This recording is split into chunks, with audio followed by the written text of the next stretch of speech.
Hi folks, I'm Alan Watt and this is Cutting Through the Matrix on the 29th of September 2019. I hope you're all surviving as we go into the winter, especially in the colder areas as Northern Ontario, for instance, and elsewhere in the States as well, because in the last few nights I've been down to about 35 degrees Fahrenheit. Not bad during the day, except for the rain occasionally, which is normal for this time of year here. Yeah, it's cold at night and it's shades of things to come, which I'm not looking forward to this year at all. I think it's going to be pretty bad. Again, last year was terrible. It's the longest lasting winter I've ever seen, with snow from September right through till right through May, in fact, up here, still melting. And then it was clear about June, and there was no spring to speak of, really. That's how it is now. It was so heavy with snow last year that I've mentioned it to other people too, that a lot of people lost their roofs, collapsed completely with the heavy weight of snow. It seemed to snow almost every day, it was so cold. There was no settling of the snow after between falls. It seemed to just pile up and pile up and pile up. It was so cold, and there was no January thaw, which is a temporary thaw for maybe a week or 2 weeks if you're lucky, and it goes back into the winter again. But that tends to bring the snow. Now, it didn't happen. It didn't happen this year, this January. But it was so bad. It was so bad eventually that I was so almost dead, literally, with going up on the roof to shovel it off. Every day, I had no time to do any other work, really. It was so much snow at the back of the house, I could actually walk up the snow onto the roof without a ladder. So there you go. That's that global warming, of course, is in action. I really demand I get my share of global warming, because I'm paying my taxes for it. We're all paying carbon taxes and different things, and they're going to put a big one, mandatory one out, whether you like it or not, on everything shortly with the next meeting, because it's all planned years ago. Everything's happening today. And by demand, if we're paying taxes for it, we should get a good service and get good warming where I am, you see. And that's the way of it.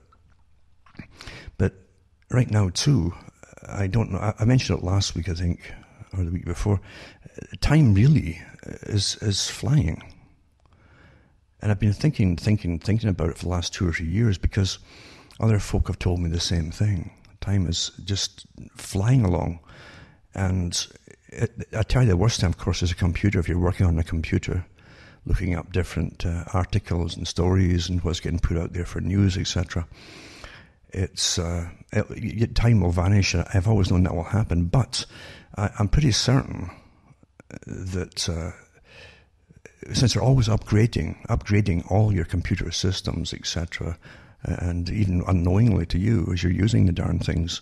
The Pentagon wrote about that years ago, and I remember putting the article up, that they could affect your mood and your behavior by putting out patterns of pixels which you wouldn't be conscious of, but they would affect through your eye, literally, different things like heart rate, for instance.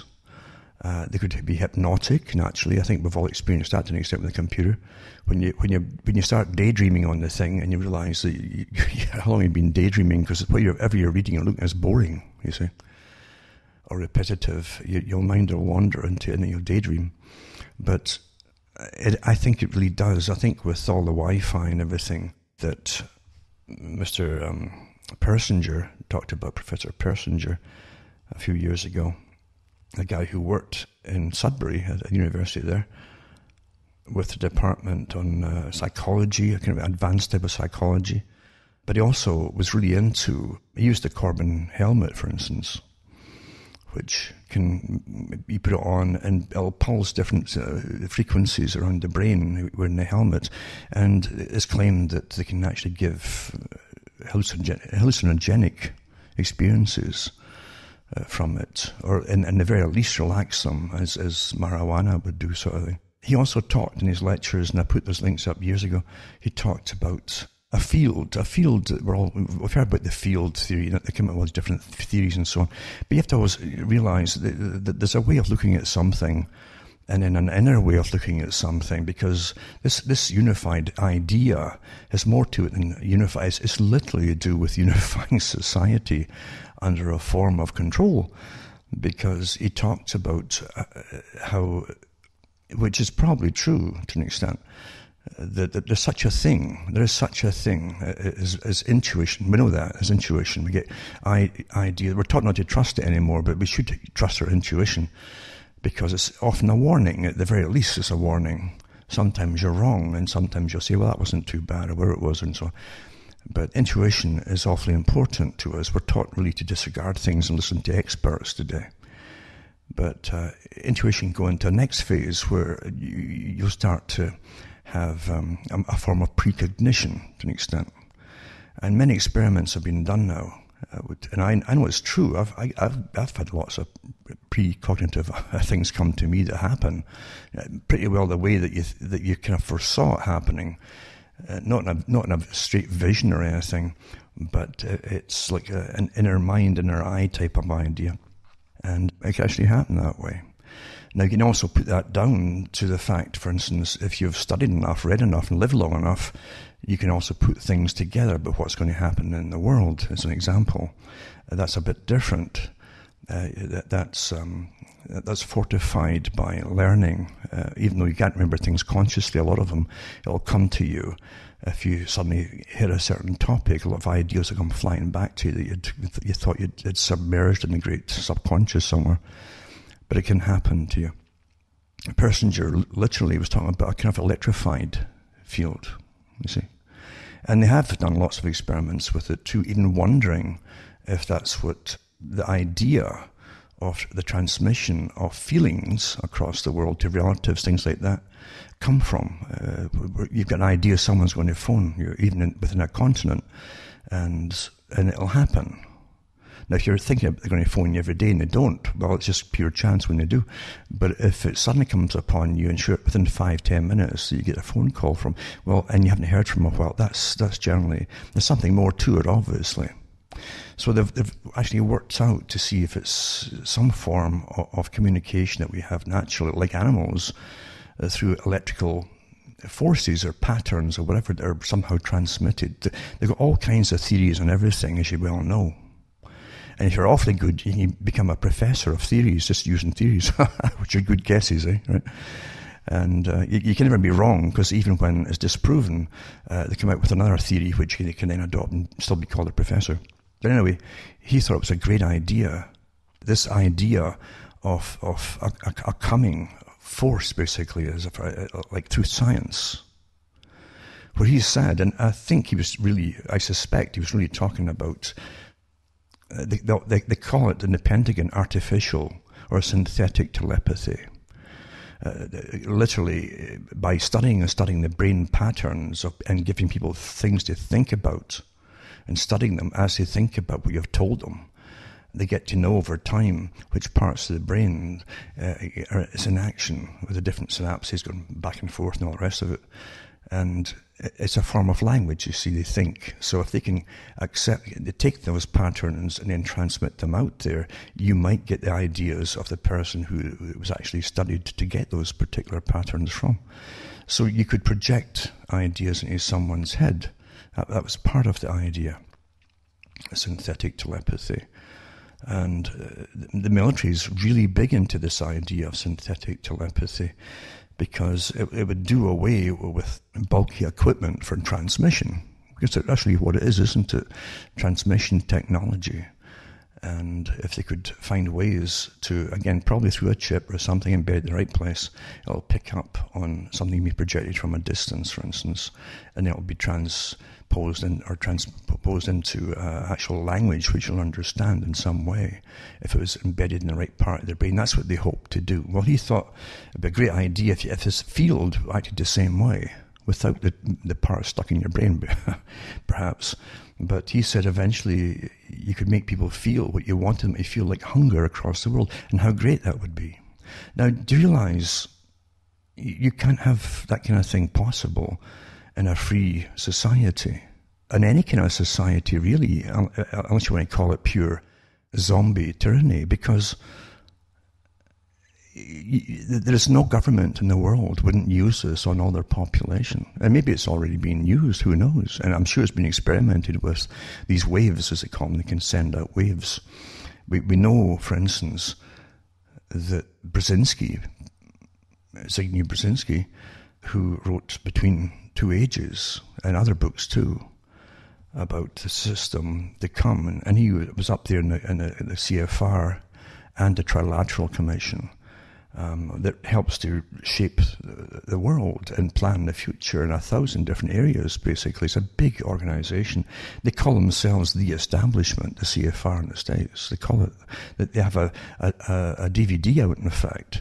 It was out a few years ago, where they literally boast about it, that they're selected at university to join the club, and they become the movers and shakers for the society, whether you like it or not, because you understand that the system is working in such a way that elections are a bit of a joke, aren't they? And they have been a joke for a long, long time.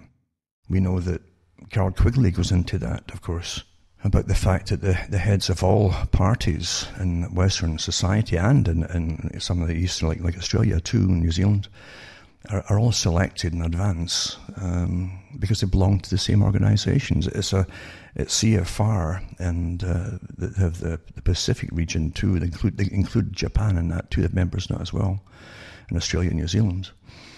And they have the European group, and they have the CFR for running the Americas and American policy for the world, and the Trilateral Commission too, because the members for Trilateral are pulled out of the CFR. But it's all one big club, you see. And they're unaccountable to the public. They're embedded in all governments and the high levels of bureaucracies and civil service, because the civil service is more important. They know what they're doing. You might not like what they're doing if you knew, but they know what they're doing, and they're often employed for life in them, you see. So they know their area of expertise in every department of government far better than any placed politician who has to go to these people and get his reading cards for the press conferences because he doesn't know really what field he's talking about or what it really is.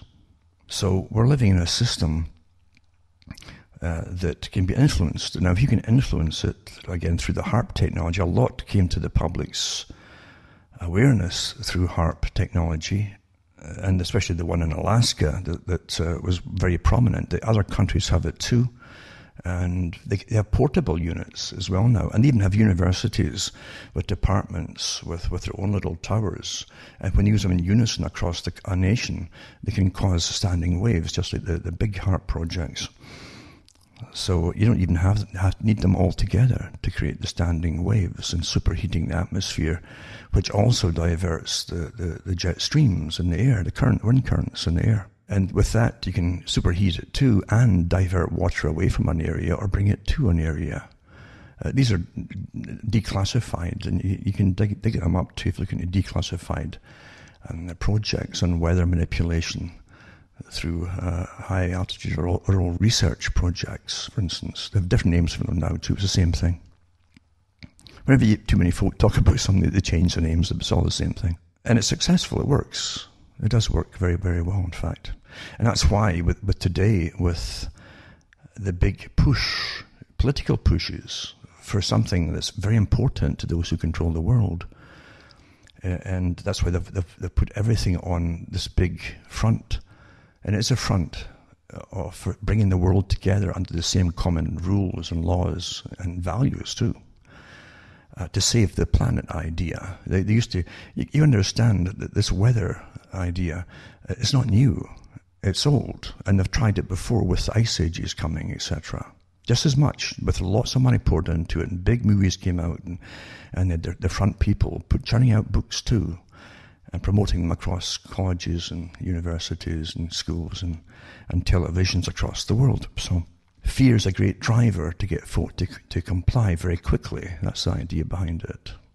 The standing wave idea has been used. Now, standing waves also give off frequencies, and you can have carrier waves. That's how they work, the standing wave type. It has a carrier wave embedded in it, or it rides on it basically.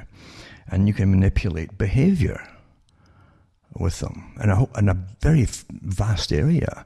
Brzezinski said that technotronic warfare techniques, using these techniques, which in the 1970s he was talking about, he says we could, and it means that they knew it worked, they tried it, right? He says we could manipulate behavior across whole continents with this technology. You can pacify people without giving them tranquilizers. You can soothe the mind through hitting the brainwave patterns. And then as your brain adapts to the pattern, the frequency, you can actually alter the brain's frequency at that particular time and bring in a calming effect. Or you could use an anger effect. Very easy, eh? Isn't it interesting how it goes along with that old idea, the greatest passions, the greatest passions, the most powerful passions that folk can have are love and hate. And they say that anger and hate are more powerful than love, you see. But anyway, they had tested this stuff out before on different areas and studied the effects through the police reports.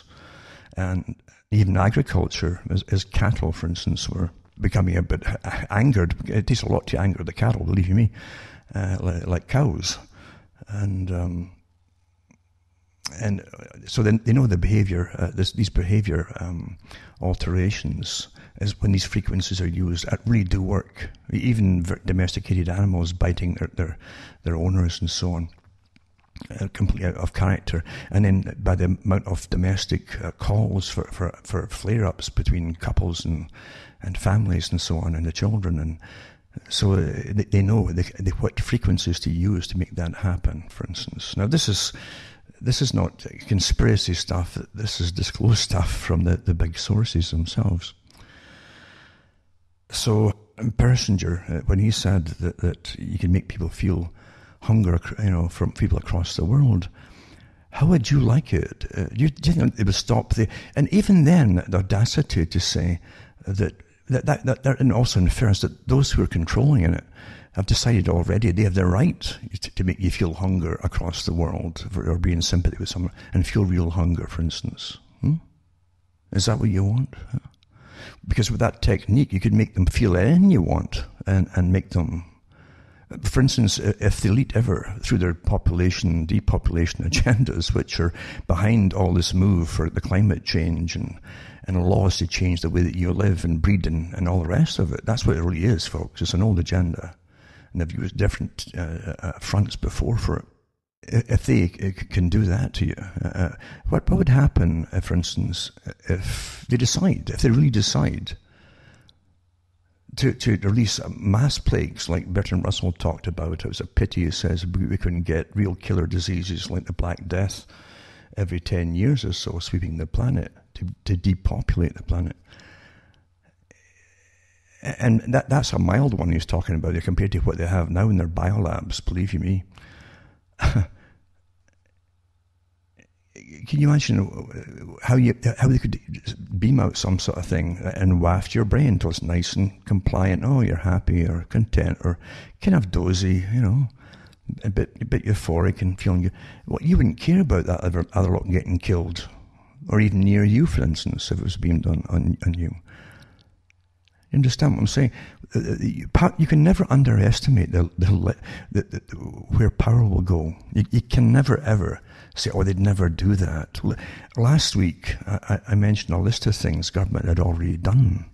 There's only a little bit of what's acknowledged. Different governments have tested on their own populations. And it's horrific. That's the ones they're admitting to after years of denial. And believe you me, as I say, the only way they can do things like this is to keep you naive or distracted or terrified of things. In the 19th century, if you look at the 19th century in Europe, including Britain at that time, with industrialized societies, people were generally awfully poor. The workers got peanuts. It was a sustainable economy, just sustainable. You might be able to feed yourself. You might be able to pay the rent in these thrown up cities, the red brick cities that were crumbled in no time at all. and crammed together in rooms, you might just survive. But it did in the Malthusian style kill a lot of people off. It was designed to do that. It was designed to do that. And so they get the work out of you, and as your life expectancy was diminished, and you're paid peanuts, so they're big profits, and they had lots more to come from the population as long as they kept breeding when they were young. Malthus went through this whole technique of the power of breeding as a natural power that's there. Otherwise, you wouldn't be around in the first place. And young people have it really, really, really strongly. And he saw no reason why it would diminish, although he did go into ways to alter the outcome of them getting together, to put it that way, and what would happen. So what you're seeing in the 20th century is really something that came from much earlier, from Thomas Malthus and characters like him. Then it was incorporated in Darwinism. And ever since then, those who say that they own the world, and they do, teach it in that way in academia, they literally have, you think class distinction is dead and gone. Who are you kidding? What delusion are you living in? But yeah, they literally are very, very open about it. And when you read these little articles that you think are there just for humor and comment, just to get a click here, a click there, clickbait sort of thing. Well, it's not unusual for people to eat humans, as they bring up different professors to push the little ideas. The same professors, by the way, that they generally pushed out there to bring in euthanasia some years ago. Now that's here, huh? You would start asking questions. When these things are actually getting talked about that what they're getting through to you is the idea, and what they're trying to get through to you is to accept responsibility that there's too many of you see, not them, but you.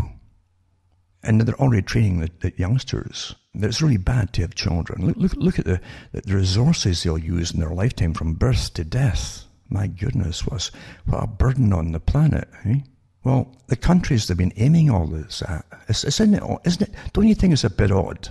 Don't you think it's a bit odd that the nations were called the first world nations for a long time, because they were the dominant economies, and they had work for the people at that time. And they were high in literature, etc., and maybe education too, reluctantly, of course, because they don't like giving education to people. And I've given talks on how it gradually was incorporated into the factories, basic education, so they could read basic instructions and so on. And then education took off, and they had meetings about that in Britain and elsewhere. What will happen if the people are educated? It could cause trouble. They know things, right? That's bad for power mongers. And so they gave you curriculums that would keep you preoccupied on a different track than your mind might bring you to or lead you to, left alone.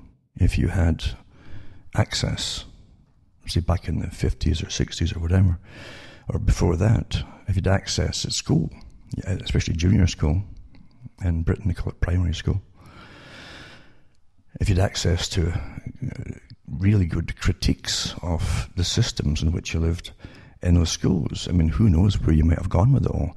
What's interesting is how you look back at it and how limited it was in school, because the system that your tax money pays for to indoctrinate the next crop of youngsters is all about control, and to have a unified conformity is what school gives you. It's a conform. In fact, if you conform on your social credit systems, you get good plus marks, you see. You're a good conformist.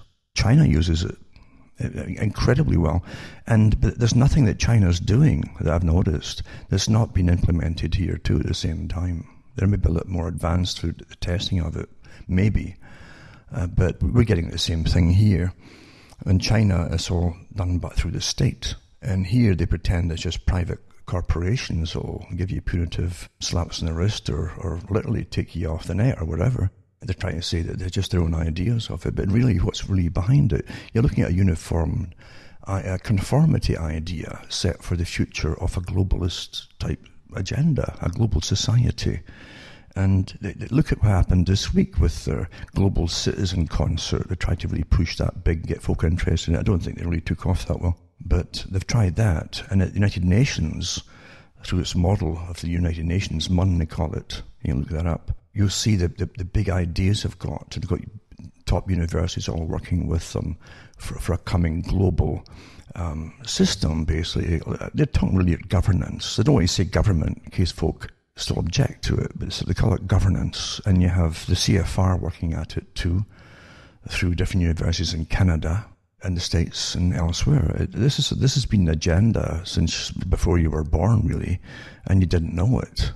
And there are reasons why they didn't want you to know it back then, but today most folk don't really care so much. We're really dumbed down big time by different methods, let's put it that way, but also I think through the internet too. As I say, they try to divert you off into 1,000 different areas if you're doing a search on something, into irrelevant, or what areas that might very vaguely be associated with what you're looking for, but it's what some organization is trying to divert you into. It's rather obvious to me. And it's got nothing to do really with where you want to go with it. But someone does want you to go in a certain direction with it. Of course it is with the search engines and so on. But it's like getting back to the book idea too, the old libraries in Britain at least did have good collections of books, and they kept them for a long time, many, many years, of non-fiction books and reference books. Some libraries were just reference libraries, in fact. That's how they labelled themselves, at least, although they may have some fictions and so on. But they've all gone pretty well. And the format now is all internet. And with internet, I've even watched it with some of the organizations that put out ebooks for big agencies. And now they're diminishing. And a lot of the books have just gone, even on ebooks. I knew that would happen too. Because for control purposes, you're not going to be given more freedoms in this society, in this world.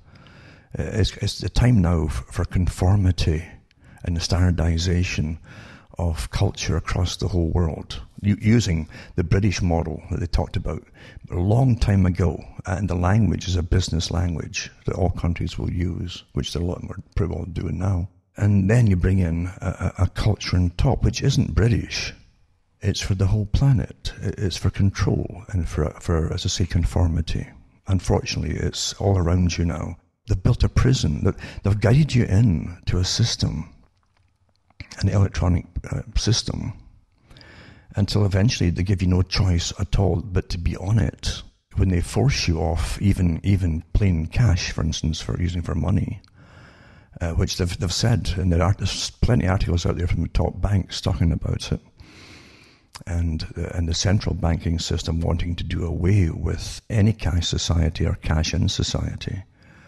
And they always have the usual excuses, well, to stop crimes, to stop... Oh, nonsense. Criminals will always find ways around things. It's to control everything, you see. And to have a total observation over everybody in a conformist society. And once they force you all into it, like the credit system, it's to manage... You're going to have to conform to everything. And unseen people will decide through their algorithms if you've done a bad thing or said a bad thing, or whatever bad it happens to be at the time. And they might change it into the opposite the next day. You have no idea what they're going to do. But if you look at the different ones from China and the studies on China, you'll see that you can't even get into a public library, or onto a bus, for instance. And that could be for the rest of your life. Do you understand? This is beyond. There's no democracy here. There's no jury anywhere. There's no one's going to stand up representing you and portray your rights or explain your rights to some sort of judge or jury. This is an automated system, and it's here, folks. It is here. I hope you understand that. And there's no guessing about where it's supposed to go and what you're supposed to think, and how you're supposed to behave, and what you're supposed to worry about, or climate change, or sustainability. You see, the Malthusian projects here. Convinced the problem, and they've decided you're all the problem in a post-industrial society, and now you're consuming their, resources. I mean, heavens, the ones at the top who plan out, they have big families, It's, oh, well, we can afford it. You lot can't, you see.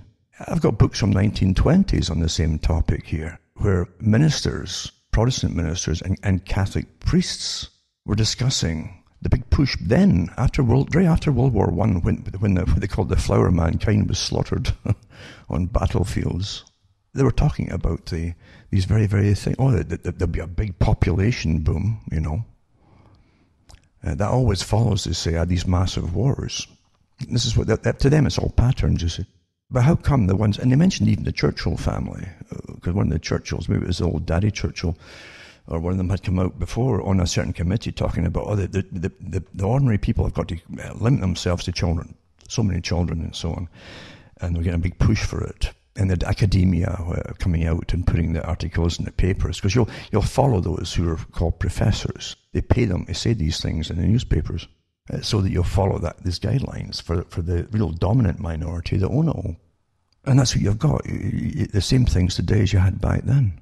And the books are awfully interesting because they go through the folk on the boards of these that wanted you all to depopulate, and went through the different family names and went through how many children their particular families had and so on. It's incredible, really. And they're telling you that you shouldn't have any. It wasn't just sterilization of what they called the weak or weak-minded at that time, etc. No, they wanted it to be put across the board and to alter the population according to industry, what industry needed. Well, that hasn't gone away, folks. That has gone. Now you're post-industrial, as they say, a planned society, because they knew they'd bring it into a global society back in the early 1900s, the ones who worked at the Milner Group and so on. Because they had these big projections in their own writings about what will happen when they eventually rule the world and have conquered all the world and brought them all under one system and so on. Well, what will the next step be? Well, it wasn't to make everybody prosperous. It was then to tackle sustainability, Darwinism and the Malthusian ideas, and it hadn't died away suddenly, they were prominent then. They've never given up these same goals. And Malthus, too, talks about, there's a peak you'll reach with the problem that the folk aren't dying off. See, there's two ways to look at what you're reading. The problem that folk aren't dying off and so on is because they're getting around through using manure, etc., and fields for growing crops and to make them grow much better and revitalize the soil, etc. You see, so in his way, he says everything. Malthus says everything except, unfortunately, they're eating well, Whereas they wouldn't be if it didn't have science coming in, just basic science and common sense. So where you are today, after all the fears that they gave society back then, that's how they kept the workers, the peasant workers, working for peanuts and starvation wages in the 19th century into the 20th century, was the fear of unemployment and death through starvation, because they didn't have the welfare systems then, etc. So they changed it from that eventually to, the threat of war. And that you're all going to get slaughtered if you don't fight for us and defend the country. All of the countries did that same con, you see. So after World War I, they went to work. There's still going to be too many people, etc. And that was all the way up into World War II. And in the last year of World War II, they had a meeting in Britain. I think the King was supposedly preside over it, of different councils on the coming problem and how they could, bring in a system for depopulation. There'd be too many people again. And from then on, anybody who was born after World War II was called a baby boomer, like they'd never had babies before, right? Just like, there'll be too many old people, and they'll need medical treatment. Like we never had aged folk before, eh? Oh, what a joke. Every day folk are getting born, and every day folk are dying. It's always, you don't suddenly have it all happening at once. Well, that's almost like the impression they gave you back. It all happened at once somehow. So the whole point is, the people in the European countries, including Britain, although they're not part of Europe, they're part of the Union, but back then they certainly weren't, were not having stacks of children. They were good citizens, believe you me. They followed the idea of having only 2 children, at the most maybe only 1. If you only have 1 child per couple, you're starting to depopulate right away. If you're having 2 children, then the population is going to be stable. Well, most of them were having 2 or 1. And then come the 60s and 70s, they're having even less and fewer, right? But they never stopped the hammering. There's too many people, to suit their economy, because they're only planned to go into a post-industrial society by farming off all the industries in other countries in the third world for bigger profits. See? So there's never stopped.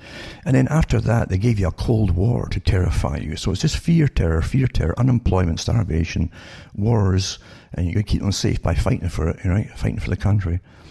And then coming back being told there's too many of you and we'd rather not have children. Right into a Cold War and inflation and massive taxation you pay for the last two wars, by the way. Really stagnant wages and just, again, subsistence wages, etc. for a long time. And then a Cold War to terrify you. Oh, you're getting nuked now. You'd obey us now. If they hadn't had that, folk would have just almost like wandered off of government, just wandered away somewhere, because government was such a joke to them. It really was. With old systems, it didn't make any sense anymore. It really didn't. Like Quigley said, he said it didn't matter what party you voted for, they'd both push the same things at election time. So what's the difference, you see? We've come to that stage long ago and past it, in fact. It's such a joke. And Tony Blair for the Labour Party, and there's much more of him than meets the eye, of course, but he was more of a warmonger than any Conservative guy for a long time. And then you have to realise what was really behind Tony Blair and his ideals and who trained them, and world socialism. World socialism is not for working people. It's to manage working people on behalf of those who rule the world and own it, basically, as far as they're concerned. But again, bringing down the population, etc., etc., etc. So they went from that, and then as the Cold War was dying off, even before that happened, in the 70s, you had the coming Ice Age. I'll mention a few of those things from articles, but the coming Ice Age, and that never happened either.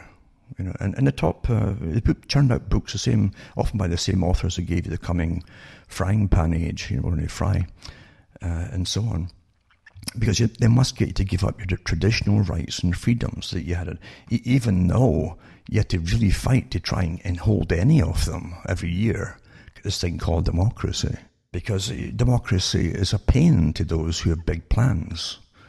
Because if people have rights, then you can't get your big plans rammed through. You see, they may object. So you do away with democracy under necessity and efficiency.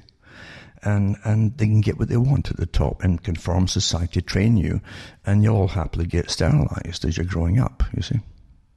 That's the system they want. Now, I'll bring a few of them up just to see what track we're on here. Because, I prattle on too much when I start off, as I always do. It's just never ending, isn't it? Right? It's never ending. Now they're going to have climate strikes, right? Unified across the world and financed with the same leaders everywhere, because you see, everything is banked on using the climate for conformity and getting you to give up all your rights and freedoms and be guided and ruled by a new system. Understand that. Now, don't forget that China, the United Nations, touted for years, and I've got some of the old articles from actual newspapers that I cut out years and years ago when they talked about China would be the model state for the world to follow and copy. Well, that didn't go away.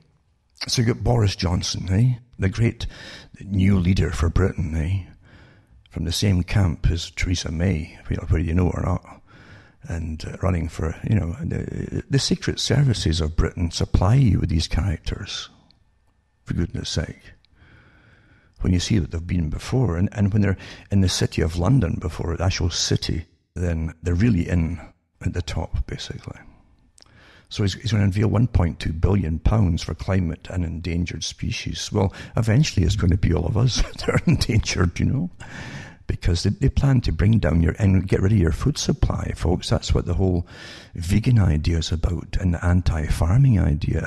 This is what's behind it. Stop the emotive things that they get you going with until you fall right into it. And think of the big agenda. Back to Malthus. What was the problem with folk? Well, if they could eat, they're going to live and they're going to procreate. Well, reduce what they eat. Make it scarcer. And guess what happens? The same problems that happened before with famines and all the rest of it, folks. The wealthy will always eat. The wealthy had no rationing problem during World War II, like the poor peasants. They were fine, it did, And then you have this one too. U.S. religious leaders issue religious declaration of unprecedented human emergency. And so they've got Mullen Britain on board with it too, and that doesn't surprise me at all. And remember what Bernays said, Edward Bernays, who helped to get the U.S. into World War I, and he put a book out with some of his co-conspirators afterwards. They were paid to try to get a way to get Americans to go along with World War I, and they got in for the last year or so of the war. And then they boasted about it. They put a book out to boast how they did it. Because Bernays was one of the early marketing strategy, kind of like Theresa May, for those who don't know it. That's her expertise, is in convincing people to do things and accept things that perhaps they shouldn't. And she actually belongs to the Livery Association of, it's like a Masonic group in the City of London for marketers. She's the head of it. Anyway, that's a by-the-by thing. So anyway, here you have Bernays, which he says, don't try to go door to door to get folks to sign things and to create something new. Go for existing organizations, go for the top, even churches, he says, and see if they can get their flock to follow them and on a particular thing.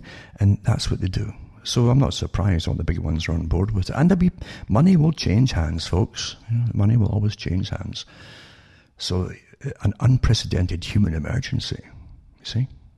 As I'm, as I say, shoveling snow like every day off my roof last winter, like my 7-month winter. And it says, so faith pledges push for global fossil fuel divestments over 11 trillion. Everything that's transported is transported using generally diesel, either trucks or by train. Fossil fuel divestments over $11 trillion, right? Guess what's going to happen is you pay, and everything goes up and up and up. You see, that's what they said they'd have to bring in a world of austerity. I gave the talks on that years ago, on austerity, the coming austerity, and the big boys talked about it, and gals too. So as they price everything out of existence, everything goes up, and you have less and less money to spend for basic essentials. And basic essentials go up and up because they're all transported to you. Remember that Technocracy Inc.? That they tried way back many years ago. The idea is everything revolves around energy, food, money. It buys energy, and so on. And that's how you control folks. Well, here you are, folks, in your credit system. Fear, and then indoctrinate the young, as they always do. I always talk about the Nazis indoctrinating for Hitler Youth, but Hitler got it from the Young Communist League. Because they had their uniforms too, like Boy Scouts in the Soviet Union.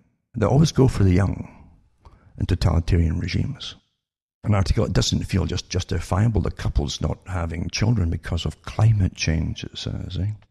It's now a growing trend for young couples to abandon plans for a family because of the climate crisis. Now, remember, maybe 2 or 3 years ago, I read an article where a couple committed suicide because the latest thing was going to be desertification across the world, all living in sand and no water, and everything's dead, You understand, this is the big agenda. And when they signed on at the United Nations, there was a big agreement, and it's pretty well secretive. Obviously, it's secretive because they used all the techniques for depopulation on, as I say, the advanced countries first that didn't have the massive populations. In a global society that is dominated by the few at the top, from all groups and all races, but a few regardless, then they'd have to have a unified policy for a conformist society across the world, you see. And so it's to be pushed across every country now, you see. And that's why they're flooding the countries that already were depopulating big time. So much so, they weren't even coming up to sustainable levels of population. That was the excuse for bringing lots of migrants in. And then they used, again, wars to terrify folk, frighten them out of where they were, or force them out, actually. And then bring up the populations, then point to everybody, oh, there's too many of you, see? You can't win. Nobody can win here. Except those who plan it all, folks. Because if you were so good, they would point to your country as a model and say, well, look, this country's only got a tiny small population and just enough to support themselves, etc. Well, yeah, but there's not enough to pay off the national debt. That's what Margaret Thatcher said. Can't win. Another one too is this article. Sterilization. I've talked about this for years because you have all kinds of estrogens, artificial estrogens, there's xenoestrogens and phytoestrogens and so on. It's astonishing, really, how many types of estrogens are out there. Mycoestrogens, they're part of the zearalenone group of estrogens too. But anyway, they can really affect male and female. Infertility in the West is not by accident, folks. And yet it's just like, it would be crisis proportions if it wasn't manufactured and made to be this way, because those who rule are always studying you, and they tell you what to be terrified about and what's a crisis, what isn't a crisis, etc. And even make up crises once in a while. But there's no crisis about you going infertile. Isn't that a bit odd, do you think? Eh? They talk about the different kind. There's also fungi, by the way. See? There's fungi. Now, the stacks of fungus infections across the surface now, big time. And I've read it in the farming industry in the States. They're blaming all kinds of things for it. But regardless, we're also got it in a strip runs from North Bay up where I am, right through to Manitoulin, and it broke out a few years ago. It's pretty deadly, actually, generally. And then you go into what's been getting sprayed through geoengineering. And by the way, look up Harvard. If you just look up the surveys at Harvard, and then there's different ones on YouTube from professors from Harvard talking about it. They've all got shares in the different methods of geoengineering and climate change control and all that stuff. So it's not conspiracy theory, folks. It's been done. But the stuff that is spreading on and spraying us for years now is coming off different things and different organisms that keep fungus in check on the surface. Just like now, I think it was Monsanto when it was on the go before it got sold or incorporated into an organization. They brought a patent out to grow plants in soil that was heavy with aluminum, basically. So they've got aluminum-resistant ones, genes for plants. So it just happened to make that. You understand that they didn't have that needed before, but you need it now, maybe. Never mind all the different arks, as they call them, where they store real normal seeds in these vaults, where you can have access to them, heavily guarded too, to start the world afresh, for those who survive, meaning those who probably bring it all on. You've got to start waking up and thinking, these people aren't sitting just having chatty clubs. They use your tax money to prepare for everything for themselves, including underground bunkers, as well known for cold wars and plagues and everything else. Now, then you go on to plastic in drinking water. They've been pushing that for years. I did talks for years ago on the different problems with the phthalates and so on. And it was all recorded data stuff coming out of really good authorized investigations and authorities and so on. And they knew what it was doing to the public. And again, it changes you, it really geoengineer you as well, because men shouldn't have such high doses of estrogen mimickers. They trick the body and so it behaves the same way as pure estrogen. You know? And in veganism, they got high doses in it naturally because they're eating anything with seeds in it is a type of a phytoestrogen, really a plant estrogen, derived estrogen. So anyway, plastic in drinking water, what are the risks to human health, right? And you got plastic microparticles finding their way into drinking water. They did an amazing study, and I was surprised they even published it. And I think it was done in Canada. There was one done in Cardiff as well, in Wales. I suppose it's Wales, because there's different places called Cardiff too. There's even different Ontarios, by the way. You know. Anyway, it's got the plastic microparticles, and they're microparticles in the drinking water. They knew of tiny pieces of plastic and how they find their way into seawater, etc., etc. But how conservative should we be? The study was carried out by university academics, but was commissioned and published by a media company rather than being reviewed by other researchers in a scientific journal. It means that we need more research and so on. However, it's in the drinking water. Now, this is not the main thing here. This one is an official one that was done. The increasing presence of micro and nano-sized plastics in the environment and food chain is a growing concern. Although mindful of consumers are promoting the reduction of single-use plastics, some manufacturers are creating new plastic packaging to replace traditional paper uses, such as plastic tea bags. Have you seen that stuff too for the coffees? You know, they come in these little things and they put them through the coffee maker, and I think that they're containing a plastic thing too, eh? And we've got plastic tea bags. For those who didn't know, that for a long time now, they've had a type of plastic type fibre. They make up looks like paper, but it's in your tea as well. Anyway, this study goes through the amount of it. It's just terrifying when you see it. And you wonder why folk are changing shape and everything, including men. But women too, with too much of certain things as well. But what else is doing to you too, of course, naturally. And I'm sure it'll give you infertility problems as well. And then you get certain drugs that became awfully popular when they changed the food, the vegetables to the modified variety, modified genes and so on, or modified and they put patents on them and so on. But then they used their own pesticides and so on. Suddenly in the pharmacies you saw whole areas to do with proton pump inhibitor types, which literally you stop making so much gastric acid to cope basically with whatever the problem is with what you're eating. And that became awfully popular. No fuss about it. It just suddenly all appeared. It used to be prescription only, and suddenly you just buy them over the counter. And this is how things are done.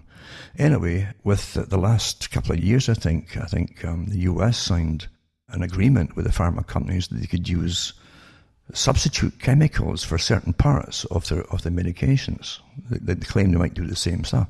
Well, I don't know if it's got anything to do with that or not, but anyway, there's now a cancer worry. The generic Zantac, it is called, or ranitidine.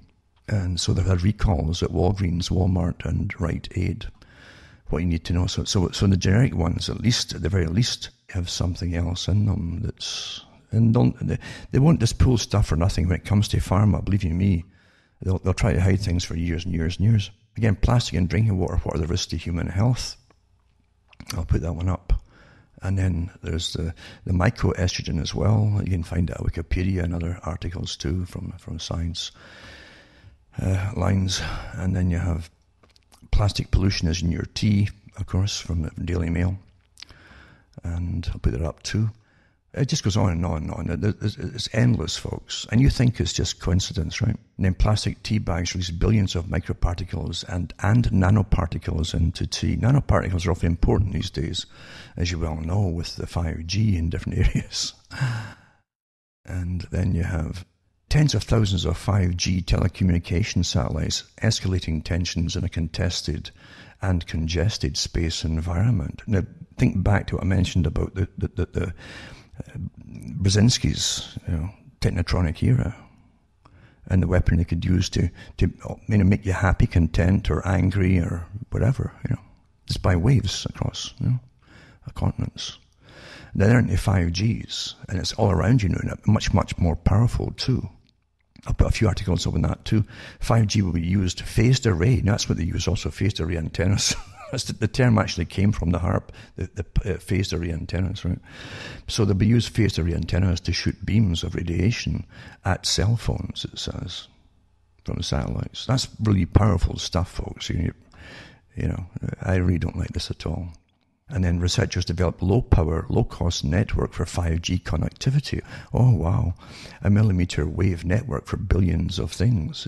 You remember what frequency this is in here. You're kind of in the microwave frequency. And most folk are being trained first to the things to get used, then they up to the 5G once you're used to it. That's how we adapt so fast, you see. And then health fears prompt Swiss 5G revolt. Some countries, the Swiss are awfully way ahead of everybody else when it comes to health. And some other countries in Europe too, Denmark too, I think, and Holland. Although Holland definitely they have compensation to folk who feel that they're damaged by the Wi-Fi that's everywhere. And the state will come in and fix up their homes to make it as Wi-Fi proof as possible. But here in the West, everyone's happy. It's great stuff. Oh my God, look at all the benefits we'll get from it. Yeah. This article is nanobots, neurodust and smart dust, often depicted as mini metallic spaceships in science fiction. Most of today's nanobots are actually created from algae, bacteria, DNA, and other organisms already occurring in nature. However, they've altered them, as you well know. Scientists and engineers discovered long ago that piggybacking on nature by controlling a biological organism is easier than building one from scratch. Think about humans, with the same dexterity, it says. So this article goes on and on and on. It says magnetoaerotactic bacteria nanobots, new nanorobotic agents capable of navigating through the bloodstream to administer a drug. See, there's your plus. They always sell things as positive, don't they, when they're selling it to you? With precision, by specifically targeting the active cancerous cells of tumours. They always give you, oh, this is how great it's going to be, because you're all terrified of getting tumours, right? I wonder why you're getting the tumours in the first place. These legions of robotic agents were actually composed of more than 100 million flagellated bacteria. Imagine flagellating the poor bacteria, and therefore self-propelled and loaded with drugs that are moved by taking the most direct path between the drug's injection point and the area of the body to cure, it says. Then they go into algae-based nanobots and DNA-based nanobots. You don't really want to have your DNA changed, folks, by folk who know what they're doing, but they give you a PR spiel to make you accept it. Bio-based solutions represent a bulk of the nanotech in this category, and scientists believe that these types of bots could eventually be programmed with as much detail as full-sized mechanized robots. And then smart dust, this is from Forbes. Smart dust is coming. Are you ready? So wireless devices, they say, are going to be as small as a grain of salt. Actually smaller, a little bit of that. And they have sensors, cameras, and communication mechanisms to transmit data. How wonderful, eh? And they're going to spray it. They're spraying it all over you, above you and all the rest of it, without your permission. See, you don't matter. You're already getting taught how wonderful it will be for you, see?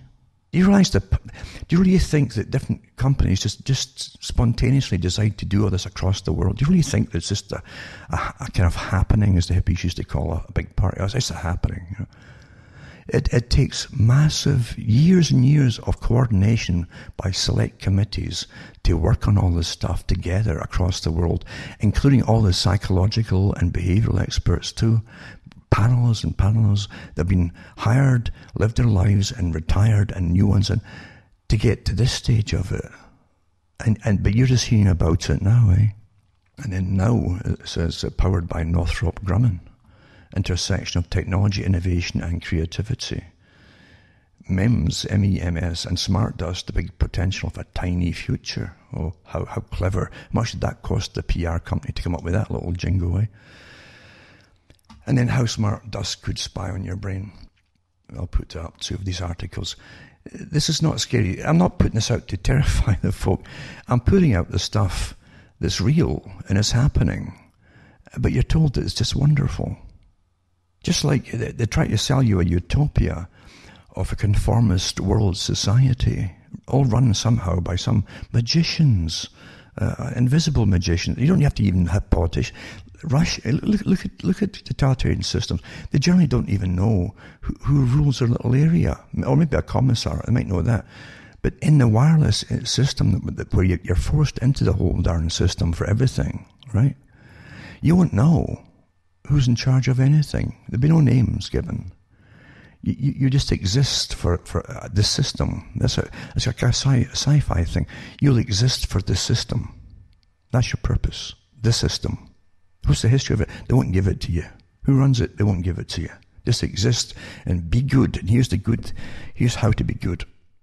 And if you look into the Chinese credit system, which I say is it's already here. And this is what all the stuff about hate was about, how they're pushing it across the internet, the hate idea, is to get something in there that you'll agree with, so that they can then expand it into everything else to make you conform to every other opinion that's authorized, but that you must accept. Do you understand how these are all tactics of behaviorists?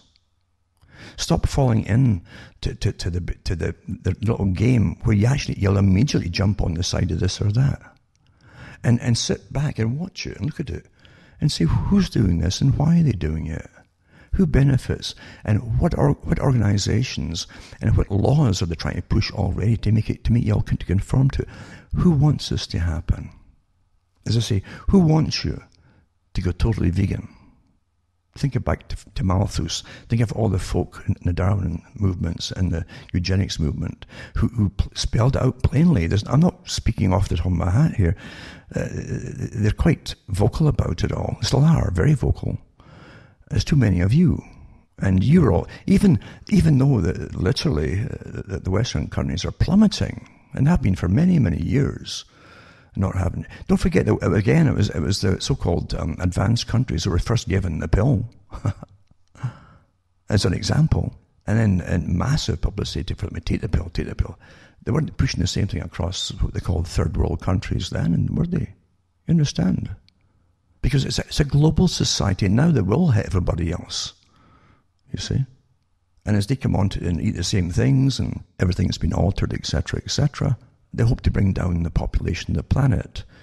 And to really, again, think of the Georgia Guidestones. That's not some little statue put up by some local library group or something. This is something that's very explicit in what a group wants to happen in the world. And you will get good social credit points if you do get sterilized. I guarantee you that's coming. No doubt about it. And anyone who says anything is to be judged by, again, through the society, not a court or anything else, on what you may or may not have said, even if you didn't even say it, because you can put anything together in this day and age, can't you? Even the CIA admitted that now, that there's programs out there that it's just flawless in what they can make you have said.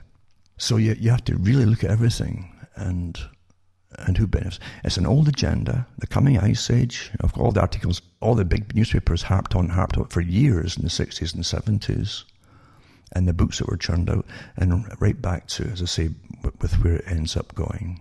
It's quite something. I'll put these articles up. That's all the time I really have to do things. Remember, too, you can help me tick along by donating to me at cuttingthroughthematrix.com website. And as I keep stressing, you have to remember that anything that's put up there that's not my website isn't mine.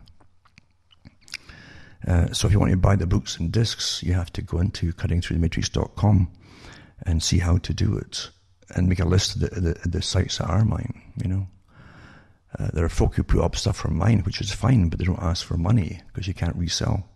There's a lot of good folks out there too, but you have to always be so careful in this day and age, because there's so many legalities out there now. And as I say, the social credit system is here, and you'd be surprised at what I could tell you is it happens here. Really, if you say what is real, and you can get through to people by using the facts and giving them articles or books or whatever that they can go and actually, in studies that they can go and look up themselves and verify it, you can be a danger to this system.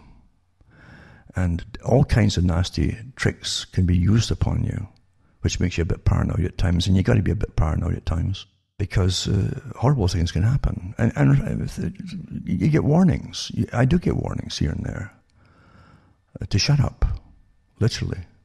And I don't push politics, as you know, because I really don't believe there's anybody to vote for. I really don't. And politicians are not the nicest of people. They're awfully pleasant, and they're nice that way, because psychopaths are pleasant with smiles and that, but they don't mean what they're quite content to further their nest and elevate themselves. That's why they go into it. It's rather sad. As I say, this big global agenda, I've watched it my whole life pretty well, unfurling, as it was written long before even then, by organizations and groups that were given the power to create new cultures, literally by presidents and prime ministers signing agreements through the UN and so on, and forming groups to make it all happen, to implement it through the educational systems and so on. It's not conspiracy theory, folks, when you can actually show that the various groups, and you can look up the groups too, a lot of them, why they started, How did they start? And again, don't just take the initial search on the internet. Go much deeper to find out the sources. It's just astonishing. The memory hole is here with the internet, you know. It's just too easy now, isn't it? Now that they've eliminated so many books across libraries across the world, the Western world especially, and dumped them. They called it weeding programs, international weeding programs. And then, oh, don't worry, it'll all be on microfilm. Well, you can't get a microfilm now. And then, it'll all be on the internet eventually, on libraries. And they're demolishing a lot of stuff now too.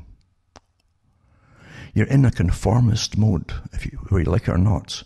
You've been given sides to join on so many different topics without thinking who's benefiting and who wants this and who wrote about it long time. Look at the books. Look at the books, folks. And remember that the people who've been pushing this for years are dying off. A lot of them have died already, or they're disabled or incapacitated. And when it's all gone, there's nothing to give you a different version of what they'll give you as history. History is what you live through, especially in your own life. For myself, Alan Watt from Ontario, Canada, it's good night, and may your God or your gods go with you.